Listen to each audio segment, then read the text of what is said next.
I'm going to mute myself real quick and try this again. Hey folks, welcome to the News 12 Now desk. Thanks for joining us. If you're just tuning in, if you're coming back from the last stream, thanks for sticking around and coming back with us. We just had a great conversation with Brandy Lee Baker. She is the president and co-founder of the Code 9 Project. They help those struggling with PTS, post-traumatic stress, which you realize I said PTS, not PTSD. That's actually one of the things we talked about. It's now a PTSI, which is post-traumatic stress injury, and she shortened it to PTS, and so that is the way I will do it from now on. So check that interview out. It's really good. It's up on our YouTube channel. It'll be up on all of our social, or at least my socials, and our website as well. So check that out there. But okay, now we are talking about the passing of a local legend, really, Mr. Don Rhodes. Let me get my little script up here so I don't mess anything up. But let's see. Give me 1 second, folks. Apologies. All right.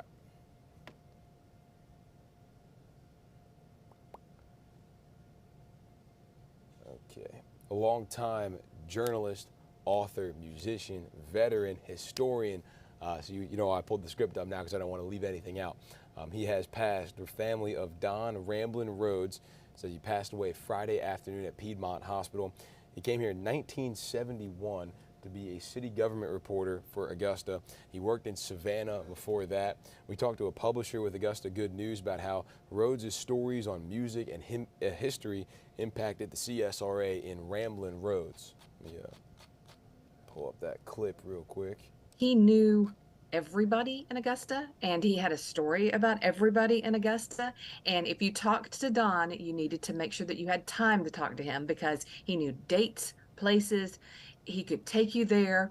And sometimes he did ramble when you talked to him, but you got the full picture. He did love this community. I don't know why. Okay, sorry. I don't know why the bottom of the screen there was a little messed up, but yeah. So there you heard from a former coworker of his. The family says that the Posey Funeral Home in North Augusta is going to finalize funeral arrangements by next week. He was 77 years old.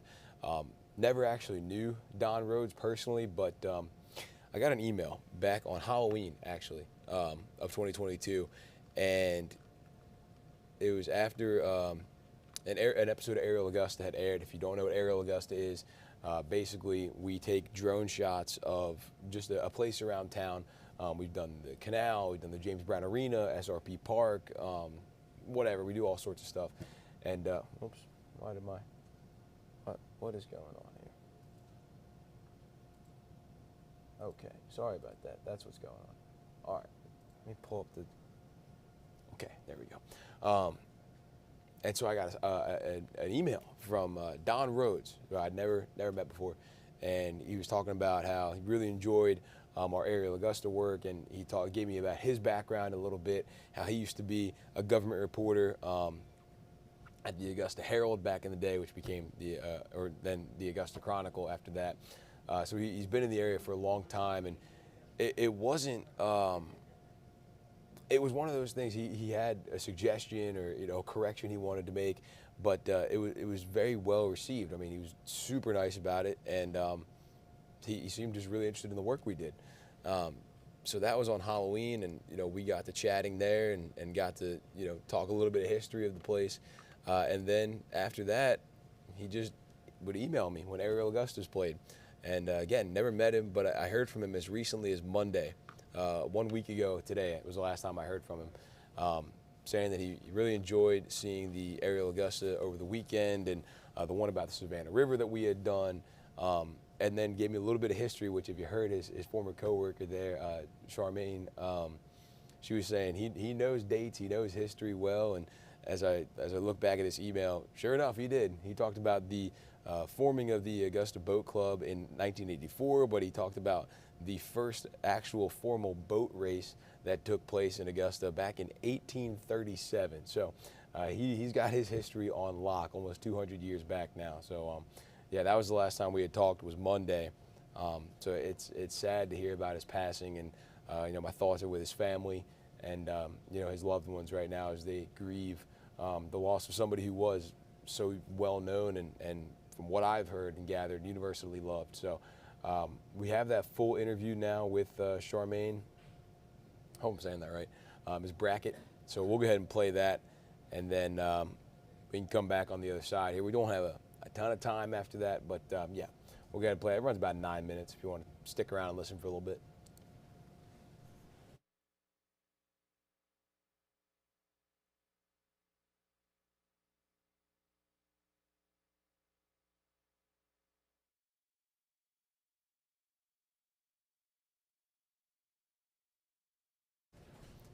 Okay, so as I'm watching this, I realize I didn't give you the cut version. So like you just have a little bit at the beginning, a little bit at the end of stuff that's not really important to the story. So I realized I just restarted it too, and it's gonna restart again.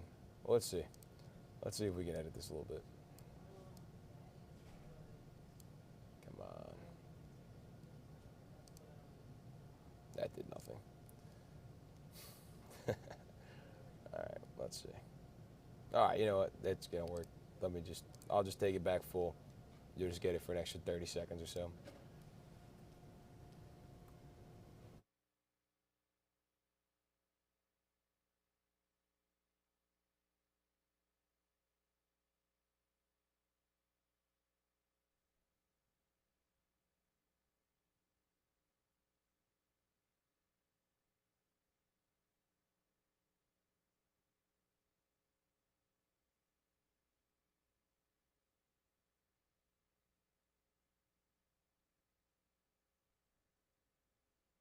Hi, how are you?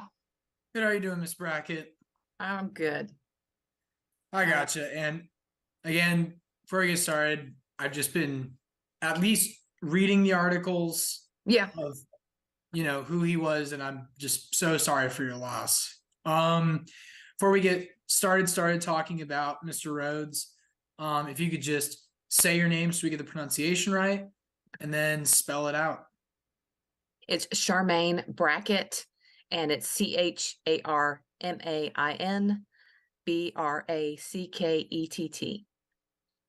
Alrighty. Now, Mr. Rhodes has such an extensive history across so many different areas. Mm-hmm. But one of the things that we were first made aware of by our own Richard Rogers here is that he, first and foremost, was like a CSRA journalist, someone who really cared about the community.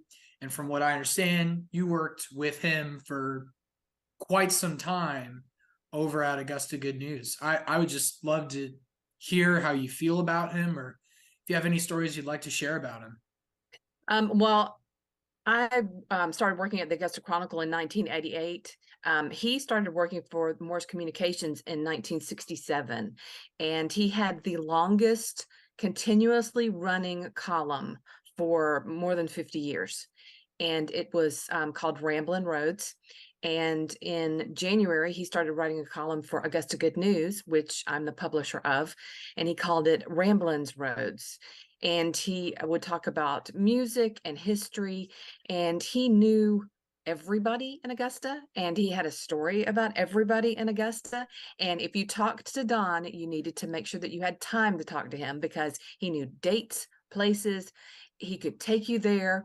And sometimes he did ramble when you talked to him, but you got the full picture. He did love this community. He lived in North Augusta. He loved the history of this area. He loved the musicians in this area. He loved the arts in this area. It's just a tremendous loss for him to be gone. With someone with that kind of awareness and time spent doing just local journalism for this community that is so unique, it's kind of like this person can become a representation of what Augusta is by that much time, exposure, and care into the community, given with that kind of work. So I'm just curious, what makes Don, or what made Don stand out compared to the average Joe. Obviously there's the rambling aspect, and I'm just curious on that speciality, because it just sounds like with that much time for Augusta, he's kind of part of Augusta. Oh, definitely. And he wrote several books too. And if there was anybody in the community who knew entertainment, it was Don. I mean, he knew the people who lived here. I interviewed Amy Grant one time, and I was having some problems getting in touch with her. And Don said, "Oh, well, I used to know her dad. And she only lived here for a short period of time and then moved to Nashville. And he had a story about Amy, even though she hadn't lived here since she was 3 weeks old. But he knew people, and I'm just going to miss the stories and the things that he would put in his column. I remember he did a story about Tony Howard, who is a musical legend in the area. And he talked about when Tony met James Brown, and it was in this column. And it was just fascinating, these little stories that he had about people. And he remembered everything, like I said, dates, times, places. And he was when he did a column, he researched too. Recently, the Chinese Benevolent Association had a historical marker put out in front of their building. And he did the research to find out that this was the first historical marker in the state of Georgia to a Asian related an Asian related group. And he went through and he said in his column, according to this database and this database, there's nothing here. And he had the story before anybody because he knew these people and they're his friends. And that was the thing about Don. Everybody was his friend. He was genuine. He cared about people. When you left his presence, even if you talked to him about something that he'd written about, you felt important. You felt like you had a connection with him. And that is something that, we need these days, is to have a connection with a person. Well, it's a very sensitive topic, and I don't want to, touch upon it too much, but is there anything, Miss Brackett, that you'd just like to say, just touching on his memory, that you feel like you didn't already? Can I read one thing out of an email? It's not personal, but I just want to read something that he sent to me when we were talking about him writing a column for me. He said, "One time someone wrote a letter to the editor complaining that I wrote about so many unknown singers in my music column. Well, they were totally correct.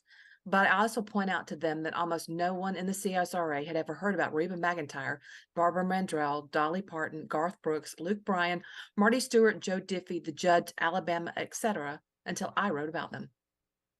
So he knew country music. That was something that he was passionate about, and he did make his mark on Augusta, and we're going to miss him. So. Alrighty, Miss Brackett, I just want to thank you for your time, and I don't want to push this interview too much, because you've just been great talking to me about Mr. Rhodes just a little bit. Per our email. Did you get the pictures? We got a blank email. I'm not sure if the pictures made it through. Okay, can I text them to you? Yeah. Are you ready? Yeah, the number that I called you on earlier, was that the? Yeah, that's my work cell, and that'll send through. We just don't have any pictures of him, unfortunately, and we've been trying to go through our archives as well. I know. I thought I have no pictures with him, which is very sad. Okay, so I sent you the one that I took, and you can crop that one. That was from December 10th, at the Morse Museum. He was at a book signing, and then his corporate picture, and that's what we used for his. It is. Oh, wow. So I've got those, and I'm gonna look and see if I've got anything else somewhere, but well, I'm gonna after I end this Zoom call, I'm gonna send you just a really short form that says we're allowed to use these pictures. Okay. But otherwise, Miss Brackett, from the handful of people that I've talked to today, this is just really hard to talk about right now, and I just appreciate your time to kind of give a little bit of his memory for us to share out tonight. And I know it's hard, and I just want to thank you so much for your Yeah. time. And he sounds like we're going to really miss him here in Augusta. Oh yeah, definitely. Thank you Definitely. so much, Miss Brackett, Okay. All right. again. And I will email you back. Okay. All right. Thanks. Bye-bye. All right. Bye.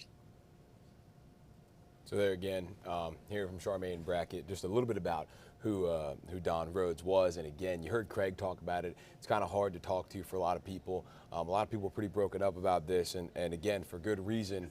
You know, I'd never met the guy, and you know, it was hard to hear that he had passed, especially you know, having talked to him as recently as last week about an Ariel Augusta story that we did. So again, our thoughts go out to his family, his loved ones, as they navigate through this one, and we will be thinking about him.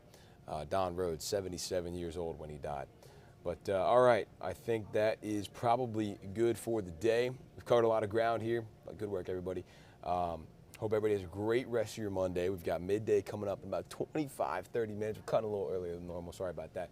Hallie Turner and Tim Strong will have all the latest news and weather for you on the midday side. So if you are watching this on our app, you can stick around there. Midday will pop up. If you're watching this on YouTube, head on over to TV or onto the app and catch the midday newscast over there. As for me, we'll be back tomorrow with some more News 12 Now, a little Tuesday top headlines. Until then, have a good one.